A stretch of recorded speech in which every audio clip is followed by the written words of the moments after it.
ఈ రోజుల్లో చాలామంది అంటున్నారు, మేమే పాపాలు చేసాము, మేమంతా పుణ్యాత్ములమే, నీతిమంతులమే, మేమంతా యథార్థవంతులమే అందరూ మనం అనుకుంటున్నాం కదా. మంచిదే, అలా ఉంటే అంతకన్నా మంచిదేముంది.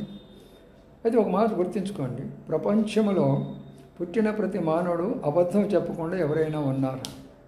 యవనస్తులైనా, వృద్ధులైనా, పెద్దలైనా, స్త్రీలైనా, చదువుకున్నా, చదువులేకపోయినా, గ్రామాల్లో, పట్టణాల్లో, రాజకీయాల్లో, మతాల్లో, సో మరి గొప్ప గొప్ప యొక్క అడ్మినిస్ట్రేషన్లో, వ్యాపారంలో, మరి పొలాల్లో, ఎక్కడైనా సరే నేను అబద్ధం చెప్పలేదు అనుకుని ఉంటారా? అబద్ధం అంటే అబద్ధంలో అన్ని పాపాలు ఉంటాయి. దొంగతనం చేసావంటే నేను చేయలేదంటారు, మోసం చేసావంటే నేను చేయలేదంటావు, వ్యభిచారం చేశారంటే నేను చేయలేదంటావు, అక్కడికి ఎందుకు వెళ్ళావంటే నేను అటు ఎందుకు చూసావంటే నేను చూడలేదంటావు. ప్రతి దానికి అబద్ధం చెప్తా ఉంటావు. ఎన్ని పాపాలు కావా? ఈ పాపం చెప్పించోడు శైతాడని నీకు తెలియదా? శైతాడు నరకాన్ని పంపిస్తాడని తెలియదా? అందుకని అబద్ధాలు ఒప్పుకోనండి, ప్రభువుని రక్షిస్తాడు, క్షమిస్తాడు, పరలోకం ఇస్తాడు మనకు.